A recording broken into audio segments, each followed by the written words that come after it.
क्या करना है, ये जितना लेजर अकाउंट हम लोग बनाए पूरा चीज़ को मेंटेन करने के लिए अलग अलग अकाउंट के हिसाब से, वो सब लेजर अकाउंट को क्लोज करना है। क्यों क्लोज करना है? अगर क्लोज नहीं करेंगे तो पता कैसे चलेगा कि बैंक अकाउंट में ये नेट में एक पर्टिकुलर पीरियड के ख़त्म होने के बाद कितना बैलेंस बचा हुआ है।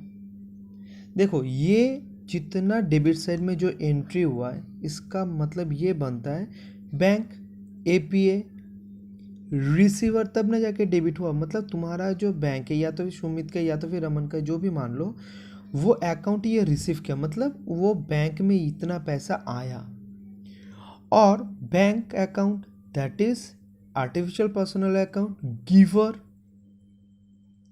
तब जाके क्रेडिट हुआ। इसका मतलब क्या हुआ, बैंक से पैसा इतना निकल गया। तो एंड ऑफ द पीरियड जाके कितना बैंक में बैलेंस पड़ा हुआ है वो हम लोग को जानना है, ठीक ना। क्योंकि ये तो कभी नहीं बोलेंगे कि इतना आया इतना गया, छोड़ो यार ये सब मत बोलो, सिर्फ ये बता दो at the end of the period closing balance of the bank is rupees this, बोल दो। तो वो जो क्लोजिंग बैलेंस या तो फिर जो नेट बैलेंस है that is cash at bank, वो मुझे डिटरमाइन करना है। तब ना जाके हम लोग वो लास्ट में जो अकाउंटिंग साइकिल में था फाइनल अकाउंट्स बना पाएंगे। फाइनल अकाउंट्स में जो भी हम बनाते हैं वो तो अकाउंट को लेके ही बनाते हैं ना, तो वो अकाउंट कहाँ से आता है? ये जितना भी अकाउंट हम लोग लेजर में मेंटेन करते हैं वो सब अकाउंट का जो क्लोजिंग बैलेंस होता है वही सब क्लोजिंग बैलेंस को लेके हम लोग फाइनल अकाउंट्स बनाते हैं। याद रखना ये सब चीज़ को, ठीक है। तो ये जो लेजर अकाउंट है सब इनफ्लो आउटफ्लो का बैलेंस नहीं, सब अकाउंट का जो क्लोजिंग बैलेंस दैट इज कितना आया कितना गया, इस हिसाब से जितना भी लेजर अकाउंट है सबका क्लोजिंग बैलेंस डिटरमाइन करना है। जैसे मान लो ये परचेज अकाउंट, ये एक्सपेंस हुआ, तो अगर जानना है कि at the end of the period जाके उस पीरियड में टोटल कितना परचेस हुआ है, तो हम लोग क्या करेंगे, ये परचेस को ऐड कर देंगे। अब क्यों बाद में जाके ऐड करें, अभी एक बैलेंस निकाल लेते हैं कि इतना टोटल परचेस हुआ है। तो ये सब डिटरमाइन करने के लिए हर एक अकाउंट को क्लोज करना है। क्लोज कैसे करेंगे वो प्रोसेस को एक एग्जांपल से हम लोग पहले समझ लेते हैं, ठीक है। देखो देखो ये एग्जांपल देखो, इसमें कोई भी एक अकाउंट है। अच्छा एक चीज़ याद रखना है, लेजर अकाउंट के ऊपर जो अकाउंट लिखोगे ना वो ऐसे नहीं लिखोगे, एकदम पूरा फुल फॉर्म में लिखना है अकाउंट, ठीक है। डेबिट क्रेडिट, अब कोई भी कारण से ये एंट्री आया, डेबिट साइड में इतना, क्रेडिट साइड में इतना, तो हम लोग क्या करेंगे, पहले देख के पता चल जाएगा कि कौन सा साइड में ज़्यादा अमाउंट है। हम लोग क्या करेंगे, जिस साइड में ज़्यादा होगा पहले उसको ऐड करेंगे। कितना आ रहा है, 7,900। ये एक वीडियो में मैंने डिस्कस करके रखा था, तभी मैं एक बार फिर से मैं बोल रहा हूँ। तो ये जो 900 हुआ सेम वे में पैरेलली इस जगह पे सेम ये अकाउंट ऐसे पैरेलल दो लाइन खींचेंगे और यही जो 900 है इसको इस जगह पे बैठा देंगे, ठीक है। अब ये 900 में से ये जो क्रेडिट साइड में जो अमाउंट है वो माइनस कर देंगे। तो 900 से अगर हम 250 माइनस करेंगे तो आएगा 650। ये 650 क्या है, ये 650 बैलेंस है, इसलिए इसको लिखेंगे। और हम लोग तो जानते हैं क्रेडिट साइड में हर समय बाई आता है, तो इसको लिखेंगे बाई बैलेंस सी डी। अब सी डी का मतलब क्या है बाद में हम लोग जानेंगे। तो बाई बैलेंस सी डी, ये 650 का मतलब यही है कि अगर हम ये बोलेंगे कि डेबिट साइड में 900, क्रेडिट साइड में 250, उसको और भी छोटा करके बोल सकते हैं कि डेबिट साइड 650 से ज़्यादा है। तो बात एक ही हुआ ना। तो ये 650 बोल रहा है कि डेबिट साइड ज़्यादा है, कितना अमाउंट से, 650 से, क्योंकि 900 में 250 तो क्रेडिट साइड में भी है, इसलिए 900 में से 250 में हम लोग माइनस कर दिए तो आया कितना, 650। तो ये 650 डेबिट साइड ज़्यादा है, इस कारण के लिए क्रेडिट साइड में ये 650 का बैलेंस आया, ठीक है। कोई प्रॉब्लम है? तो इसी तरीक़ा से जितना भी लेजर अकाउंट रहेगा उसको हम क्लोज करेंगे। पहले देख लेंगे कौन सा साइड ज़्यादा है, उस हिसाब से उसका टोटल कर लेंगे, पैरेलली उसको दूसरा साइड में लिख देंगे और उसके ऊपर जो भी होगा उसको माइनस करके जो बैलेंस होगा वो लिख देंगे। और इस जगह पे आएगा तो टू बैलेंस सी डी, इस जगह पे आएगा तो बाई बैलेंस सी डी बोल के लिख देंगे, ठीक है। अब एक चीज़ है, ये जो लेजर अकाउंट का बैलेंस है, जैसे मान लो ये तो एक बैलेंस निकल के आया ना, ये बैलेंस को हम कौन सा बैलेंस बोलेंगे, ठीक है।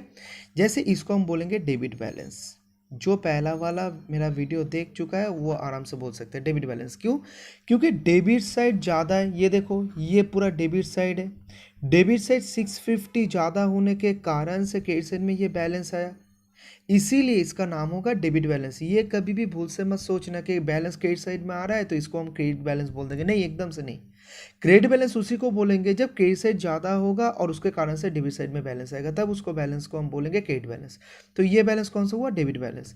इसलिए जो लेजर अकाउंट का जो क्लोजिंग बैलेंस है, इस क्लोजिंग बैलेंस को हम दो तरीक़ा से क्लासीफाई कर सकते हैं। एक है डेबिट बैलेंस, एक है क्रेडिट बैलेंस, ठीक है। तो डेबिट बैलेंस मतलब debit side is greater than credit side. Credit side से ज़्यादा ऑब्वियसली डेबिट साइड का बैलेंस होगा, तब जाके डेबिट बैलेंस आएगा। और क्रेडिट बैलेंस कब होगा? जब क्रेडिट साइड का जो टोटल होगा वो डेबिट साइड का टोटल से ज़्यादा होगा, तब जाके वो क्रेडिट बैलेंस होगा, ठीक है। इतना ही ईजी है। तभी भी एक बार एग्जांपल दे देते हैं। मान लो इस जगह पे 200, 300, 400 और इस जगह पे सिर्फ 400, ठीक है। ये डेबिट, ये क्रेडिट। इस जगह पे कितना आएगा? 900, और इस जगह पे 900 पैरेलली लिख देंगे, और 900 से 400 माइनस करके ये जो 500 है ये कौन सा साइड में आएगा? डेबिट साइड में। इसको लिख देंगे टू बैलेंस सिटी बोल के। ये जो बैलेंस हुआ इसको हम बोलेंगे क्रेडिट बैलेंस। क्यों? क्योंकि जो क्रेडिट साइड का टोटल है वो 900 है और जो डेबिट साइड का टोटल है वो सिर्फ 400 है। तो डेबिट साइड के टोटल से अगर क्रेडिट साइड का टोटल ज़्यादा हुआ तो उस समय कौन सा बैलेंस होगा? क्रेडिट बैलेंस होगा। याद रखना ये सब चीज़ को, ठीक है। तो इस हिसाब से जो एक्चुअल सम से उसका थोड़ा 2-3 लेजर अकाउंट का बैलेंस निकाल लेते हैं।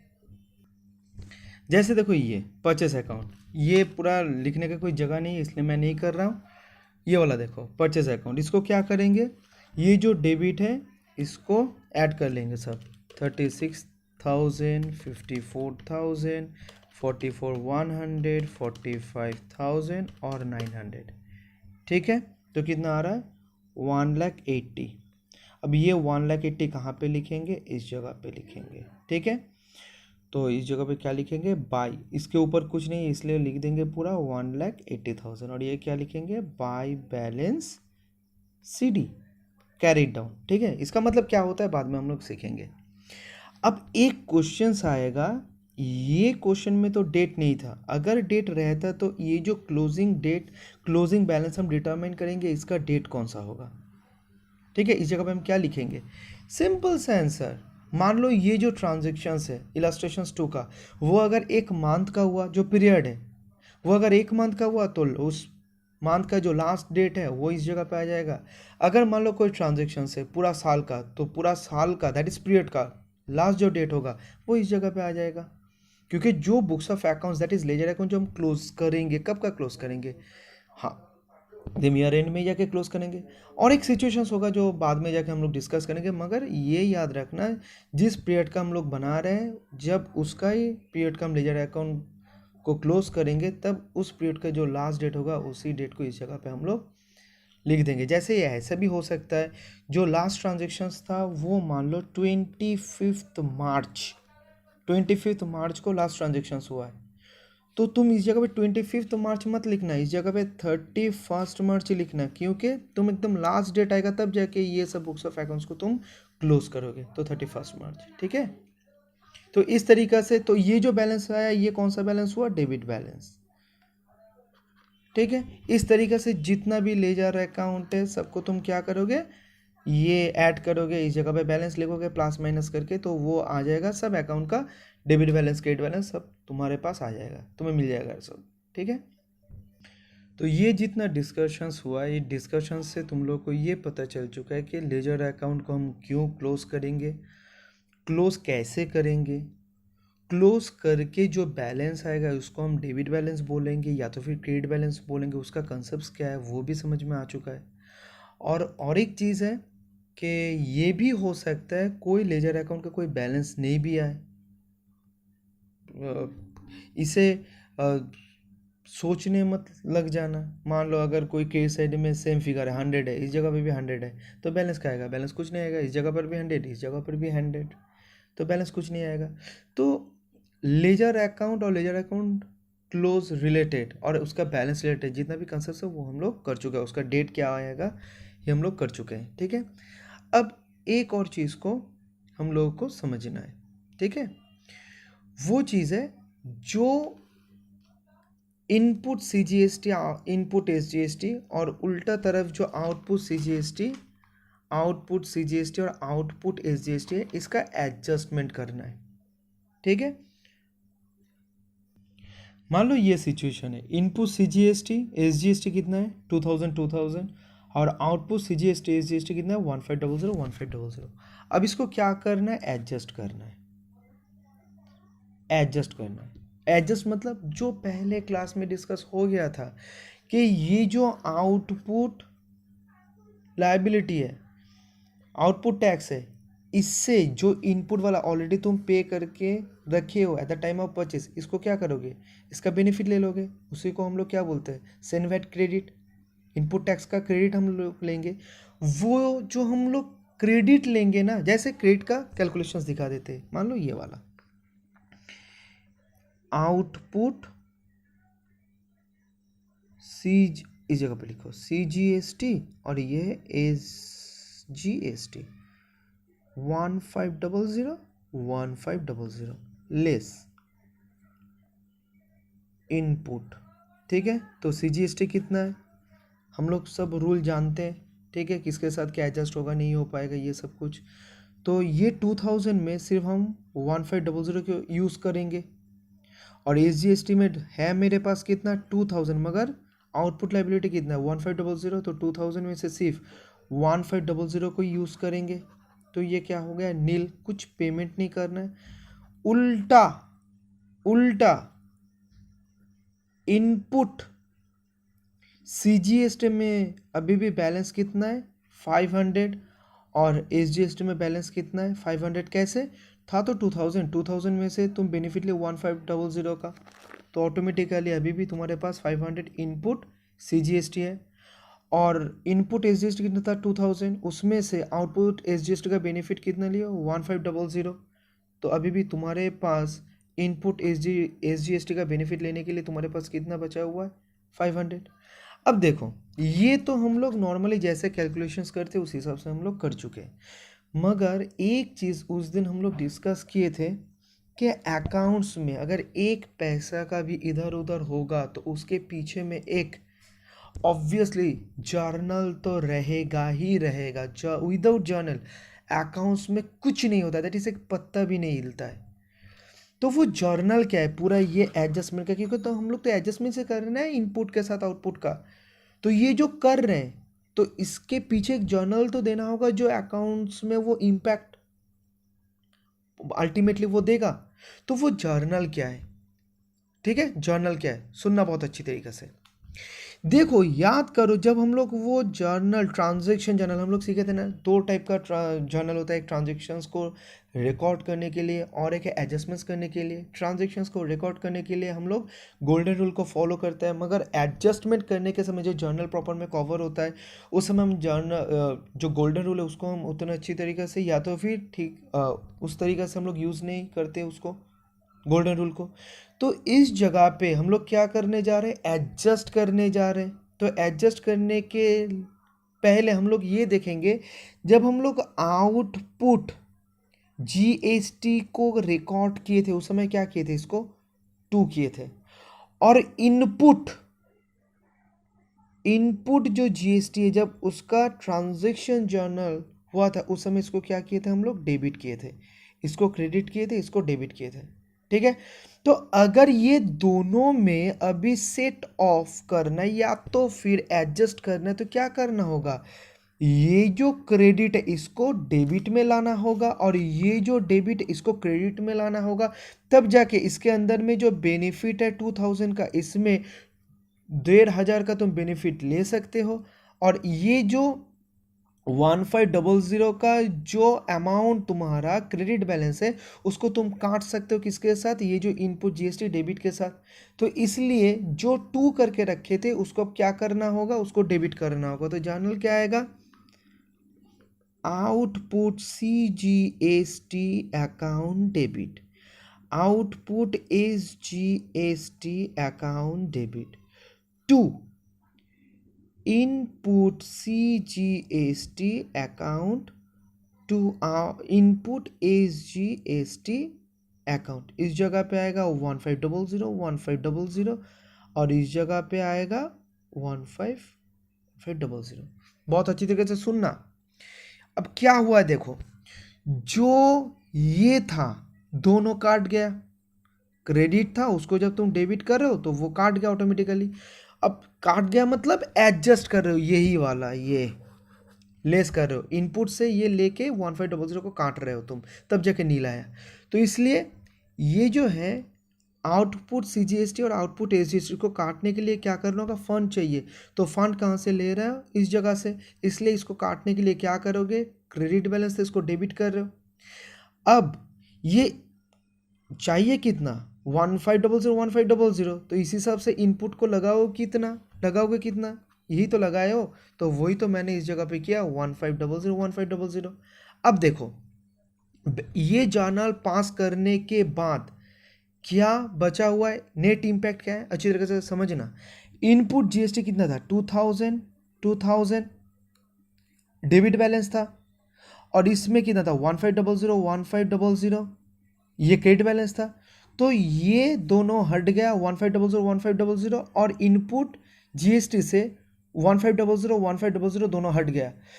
तो इन नेट में अभी भी देखो इनपुट जीएसटी सीजीएसटी में अभी भी 500 है डेबिट बैलेंस, और एसजीएसटी में अभी भी 500 है डेबिट बैलेंस। क्यों, डेबिट में कितना था 2000 और कितने यूज किए हो, क्रेडिट कितना किए हो 1500 तो 2000 से 15 ये डेबिट है ये क्रेडिट है, तो 2000 से अगर 1500 अगर माइनस करोगे तो रहेगा कितना 500। अब ये 500 कहाँ पे रहेगा, डेबिट साइड 2000 और क्रेडिट 1500, तो डेबिट में ही तो 500 रहेगा ना, ठीक है। सेम वे में ये भी, तो ये है नेट इम्पैक्ट। पूरा एडजस्ट होने के बाद अभी भी input CGST debit that is तुम्हारा एसेट में ये नेट बैलेंस आ जाएगा, ठीक है। समझ में आया ये चीज़, वीडियो को बार बार देखना है और इसको समझना है अच्छी तरीके से। ये जर्नल, ये जो हम लोग ऐसे एडजस्ट करते हैं उसका जर्नल एक्चुअली में कैसे काम करता है और उसका नेट इम्पैक्ट क्या आ जाता है, ठीक है। तो ये भी हम लोग का हो चुका है। अच्छा, अब हम लोग थोड़ा ट्रायल बैलेंस कैसे हम लोग करेंगे उसको लेके हम लोग सोचेंगे। अभी देखो ये ट्रायल बैलेंस का फॉर्मेट होता है। ट्रायल बैलेंस ऊपर में लिखना होगा क्योंकि ये जो चीज़ है ये है क्या, ठीक है, वो पहले बताना होगा। Trial balance for the year ended, अब तुम जो ट्रायल बैलेंस बना रहे हो कौन से पीरियड एंड के लिए तुम बना रहे हो वो ईयर भी देना होगा कि इस ईयर के एंड में उस ईयर का जितना भी अकाउंट्स हुआ है उसके लिए हम ट्रायल बैलेंस बना रहे हैं।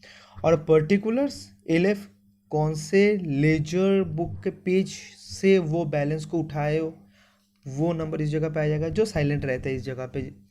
और अमाउंट रुपीज़ और नीचे डेबिट और क्रेडिट, ठीक है। अब ये ट्रायल बैलेंस हम लोग क्यों बनाते हैं, अगर तुम वही स्टोरी को फिर से रिपीट करोगे मन में तो यही आएगा कि गलती तो हो ही सकता है। तो जब हम लोग अकाउंटिंग करते हैं बहुत सारा गलती हो सकता है, error of principle, error of commission, error of omissions, बहुत कुछ।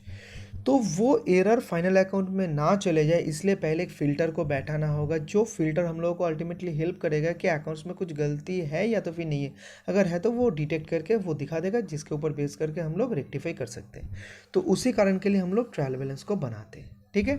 तो इसका फॉर्मेट ये है। अब कैसे बनाएंगे, बनाना बहुत बहुत ही ईजी है। लेजर के बाद ही ये बनाते हैं ना हम लोग।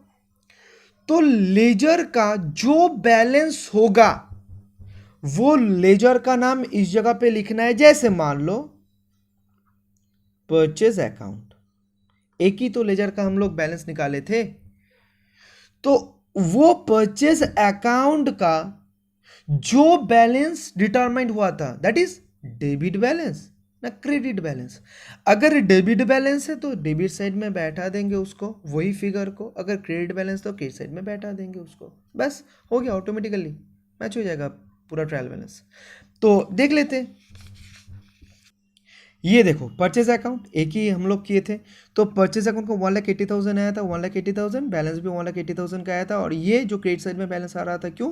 क्योंकि डेबिट से ज़्यादा है, इसलिए इसको क्या बैलेंस बोलेंगे? Debit balance. तो जो ट्रायल बैलेंस में परचेज अकाउंट बोल के लिखे थे, पर्टिकुलर्स में ये अकाउंट लिखेंगे, उसका जो बैलेंस है, कौन सा बैलेंस है? डेबिट बैलेंस ना। तो डेबिट साइड में ट्रायल बैलेंस का 1,80,000 लिख देंगे, बस हो जाएगा।